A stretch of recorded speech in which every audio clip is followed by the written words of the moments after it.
سر پکڑ لیا لوگوں نے. اس سیکرٹری کے کان میں کہا حضور یہ مشاعرے کی روایت ہے کہ اس میں داد بھی دی جاتی ہے, مقرر کہا جاتا ہے, دوبارہ سنا جاتا ہے, اس سے شعر کی توقیر بڑھتی ہے اس سے. تو یہ مشاعرے کی روایت ہے. ان کا روایت ہے کہ اچھا ہے تو حرام توپ, روایت ہے تو حرام توپ, لیکن اگر روایت ہے تو چلو ٹھیک ہے ابھی پھر آپ مقرر کر سکتے ہیں. تو یہ تو ایک صدارت کا واقعہ. لیکن جو دوسرا واقعہ ایک اور ہے وہ یہ کہ مشاعرہ تقریباً 450 سالہ ہماری اردو کی روایت ہے مشاعرے کی, اور اس میں مشاعرے میں ایک صدر ہوتا ہے جیسے آج صاحب ہے. شاعروں کا ایک کام ہوتا ہے اور صدر کا بھی ایک ہی کام ہوتا ہے. شاعروں کا کام ہوتا ہے کہ وہ شعر سنانے سے پہلے آ کے کہتے ہیں جناب صدر اجازت ہے, اور صدر کا یہ کام ہوتا ہے کہ وہ کہتے ہیں جی اجازت ہے.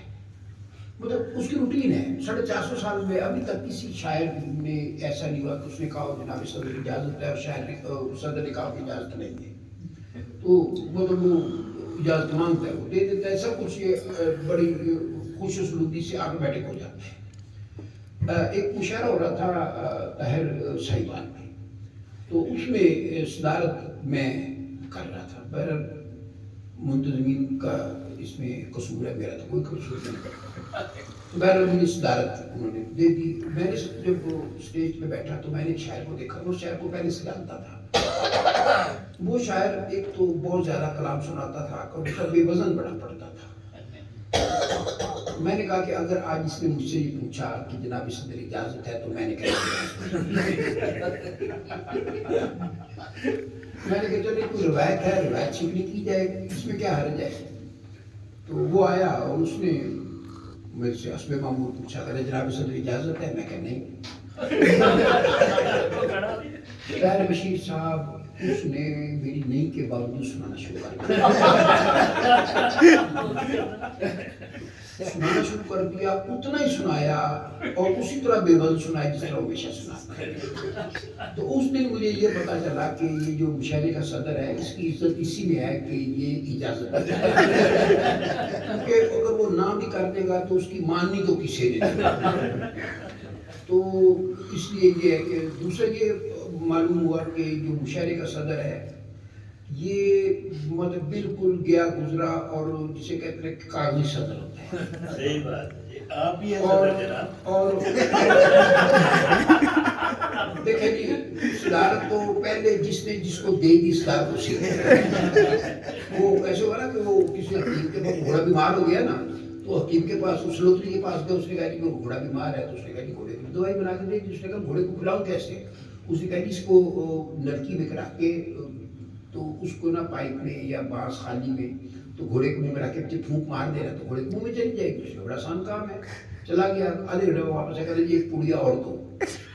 انہوں نے کہا کیا ہوگا. انہوں نے کہا جی گھوڑے میں پہلے پھونک مار. تو سعید وزیر صاحب آپ اب صدارت مجھے نہیں دے سکتے. میں نے پہلے پھونک مار, میں پہلے پھونک مار. میں نے بھی سوچ لیا کہ اپنا آئندہ اگر کبھی خدا نخواستہ صدارت مل گئی تو بظاہر ایسی صدارت کا فائدہ کیا. پہلی بات تو یہ ہے کہ مطلب ممنون حسین کے پاس بھی زیادہ اختیارات ہو جس صدر سے. تو یہ جو مشاعرے کا صدر ہے ممنون حسین سے بھی کیا گزرا ہوگا. تو میں نے کہا جی آئندہ عزت اسی میں ہے کہ اجازت دے دی جائے. نائب مشاعرہ ہو رہا تھا, وہ بدقسمتی کہ وہ پھر جو صدارت تھی وہ میرے ذمہ آ گئی. وہ انہوں نے میرا صدارت یہ دی نا کہ دور سے کون آیا. میں پاکستان سے گیا ہوا, صدارت مجھے مل گئی. خیر وہاں پہ ایک شاعر نے جو قریبی ملک سے تھا نارمے کے, وہ آیا تھا. اس نے کوئی 4-5 غزلیں سنائی, 10-12 قطعات سنائے, 3-4 نظمیں سنائی لمبی لمبی. اچھا اس کے بعد اس کا نا کلیجہ ٹھنڈا نہیں ہوا. وہ کہتا ہے جناب صدر اگر اجازت ہو تو میں 2-3 قطعات, 1-8 غزل اور 1-8 نظم اور سناؤں. ظاہر میں صحیح بات کے تجربے سے ڈرا ہوا تھا, میں نہ کیسے کرتا. تو میں نے بیٹھا ہوا تھا, صوفہ تھا جس پہ میں بیٹھا, 2 آدمی صوفے پہ اکیلے بیٹھا ہوا تھا. تو میں نے جوتے شوتے اتار کے میں نا اوپر پنجابی کسی نے چوپڑی مار کے, تو میں نے اس کو کہا, میں کہ جی میری فلائٹ تو یہاں سے پرسوں ہے, مجھے تو کوئی کام. اچھا آپ یقین روز سنانا شروع کر دیا. اچھا سنا کے مشاعرہ ختم ہو گیا. مشاعرہ ختم ہوا تو پھر وہی پر بڑا شرمندہ سا آیا. کہہ رہا وہ جناب صدر کو دیکھیں بھلے آپ نے مجھے طنز میں اجازت دی تھی لیکن اجازت دی تو تھی نا، تو میں نے بھی تجاہل عارفانہ سے کام لیتے ہوئے پڑھ دیا. میں کہ یار باقی تو جو تم نے کیا سو کیا، لیکن میں نے اپنی پوری زندگی میں تجاہل عارفانہ کا اس سے بہتر استعمال کر لیا.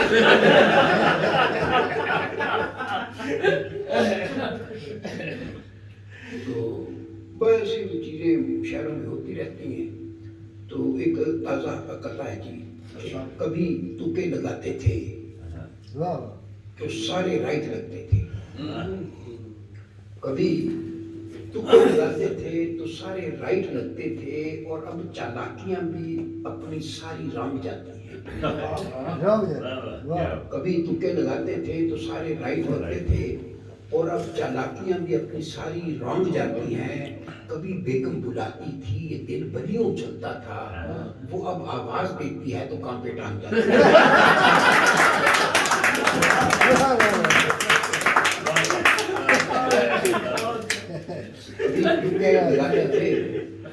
کبھی تکے لگاتے تھے تو سارے رائٹ کرتے تھے، اور اب چالاکیاں بھی اپنی ساری رنگ جاتی ہیں. کبھی بیگم بلاتی تھی یہ دل بلیوں چلتا تھا، وہ اب آواز دیتی ہے تو کام پہ ٹانگ جاتی ہے. ایک اور کہتا ہے کہ 90 سال کے بابے سے ایک گل حکمت کی پوچھی. 90 سال کے بابے سے ایک گل حکمت کی پوچھی، مردی گنجا کیوں ہوتا ہے عورت کیوں نہیں ہوتی. 90 سال کے بابے سے ایک گل حکمت کی پوچھی، مردی گنجا کیوں ہوتا ہے عورت کیوں نہیں ہوتی. پونا گھنٹہ سر کھرکا، پھر بابا جی یہ بولے سمپل بات ہے، عورت ذات کی بیوی جو نہیں ہوتی. اور ایک اور قطع ایسی، ہاں وہ عام طور پر پاکستانی وہ ہمارے اسلم بھائی بیٹھے ہیں، یہ اکثر لیٹ آتے ہیں تو ان کے نہیں اسلم بھائی تو مطلب آپ نے سخام کا پن پوائنٹ کر دیا. اصل میں شاید پاکستانیوں کا یا شاید پورے بر صغیر کے لوگوں کا عمومی اور پاکستانیوں کا خصوصی کوئی جینیٹک کوئی ایشو ہے کہ یہ مطلب کم از کم پاکستانی آرگنائز جو ہو نا کوئی تقریب اس میں ضرور لیٹ جاتے ہیں.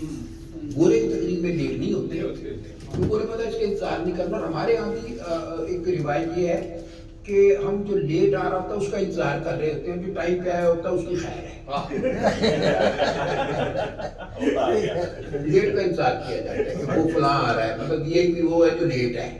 اور اسی لیے پاکستان میں تقریب کا جو وی آئی پی ہوتا ہے وہ اسی لیے میرا خیال لیٹ آتا ہے. تو اس پر ایک چھوٹی سی دو مصروں کی ٹوٹل نظم ہے، چھوٹی سی نظم کہ لیکن اس کا عنوان جو ہے وہ تقریباً 2.5 سطروں کا ہے. تو اس کا عنوان ہے جی کہ اس کے گھر 1 گھنٹہ لیٹ پہنچنے کی 2 نہایت معقول وجوہات. یہ نظم کا عنوان ہے. اب یہ دیکھیں کہ گھنٹہ بھی کیلکولیٹ کر لیں اور ذرا جو وجوہات ہیں ان کی معقولیت بھی آپ ذرا ملاحظہ کیجیے. اس کے گھر 1 گھنٹہ لیٹ پہنچنے کی 2 نہایت معقول وجوہات. اچھا وہ نظم تو میں بعد میں سناؤں گا. وہ ایسے ہوا کہ جب میں نے یہ نظم پڑھنے کے لیے عنوان تھا، یہ پنجاب یونیورسٹی میں نے یہ عنوان پڑھا. عنوان کافی لمبا ہے کہ اس کے گھر 1 گھنٹہ لیٹ پہنچنے کی 2 نہایت معقول وجوہات. اتنا لمبا عنوان پڑھا تو ایک بچہ کھڑا ہو گیا، لڑکا. ظاہر ہے وہ شرارت اس نے مطلب جیسے کہ ایک ہوتا ہے نا لائٹ موڈ میں just as a for humour خدا اس کی میں نے اس کی بدنیت ہی نہیں کہہ رہا، ایسے اس نے شور میں پوچھ کے کہا چاچا جی اس نظم کا عنوان پھر سنائیں. اچھا اس کا خیال تھا میں زبانی سنا رہا ہوں تو بزرگ آدمی تو شاید بھول گیا جاؤں گا، گڑبڑا جاؤں گا، ایک شور سا کریٹ ہو جائے گا واپس.